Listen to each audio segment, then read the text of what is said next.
And welcome back to Saturday's Sports Special. The life of legendary track and field coach Stephen Francis was exemplified on Saturday as members of the local, regional and international fraternity paid their final respects at a Thanksgiving service at the National Indoor Sports Centre. As Christopher Scott reports, Minister of Sports Olivia Grange also announced another way in which Francis will be honoured. Undoubtedly, a huge loss to the track and field fraternity. Scores gathered at the National Indoor Sports Centre to pay their final respects to the legendary coach Stephen Francis, who transcended the sport. Asafa Paul was even moved to tears while giving his tribute to Francis, who guided him to the world record in the men's 100 meter twice in his illustrious career. 2009 sprint hurdles world champion Brigitte Foster Hilton said her final conversation with Francis is one she will never forget. On some of the last words he said to me, he said, "Bridget, you made me who I am." And I feel the same way, that he made me who I am, and he said that nothing good lasts forever.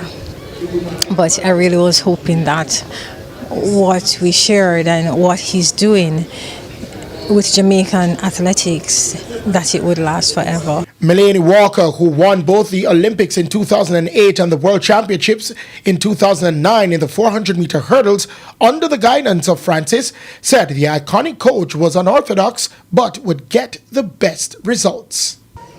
Sometimes his method of doing things is different, but it works, and we all believed in that. So we stayed and we worked with him and we became champions. And as I said before, all of his work would never ever be forgotten, and he has set a standard for many other coaches to try to approach and try to overcome or, get the best. National 400 meter record holder Rasheen McDonald described Francis as one of a kind whom he will surely miss. Him was the person with a motivate we the by our side when we're down, and you get me, so a man where you can talk to, understand your body more than everybody else.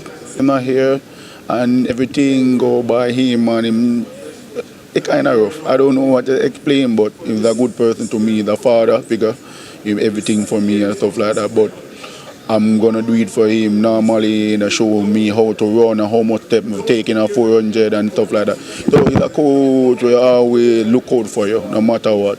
Meanwhile, Minister of Sport Olivia Grange announced another way that they will honor Francis in association with the University of Technology, home of the MVP Track Club. I announced today that we will be offering a scholarship to a student athlete in the name of Stephen Francis. The details will be worked out with the university and with the MVP team, but we will ensure that scholarship will be awarded to a student who is in track and field, and that it will continue the contribution that Stephen Francis made to the development of our track stars. And Paul Francis, brother of Stephen Francis and co-founder of the MVP Track Club, assured the wider public that Stephen's legacy will live on through the continued development of athletes at MVP. Pan has always worked with a team of persons, and we will do our very, very best to continue his action, and as best as we can. It will take about 100 men to become him. So maybe we just need to expand the team, but let's see how it goes. We'll just work hard. Stephen Francis did what it took to achieve success. He was a stalwart, he was a genius, he was a coach extraordinaire, and he was a legend. Vincent Stephen Francis is gone, but won't be forgotten. That no matter where he goes, people gravitate to him, love him, and will always respect him. And I think that is what the man really is. So give thanks. I'm happy for the support, and boy, it is very heart-moving. Christopher Scott, TVJ Sports. Thanks, Chris. May his soul rest in peace.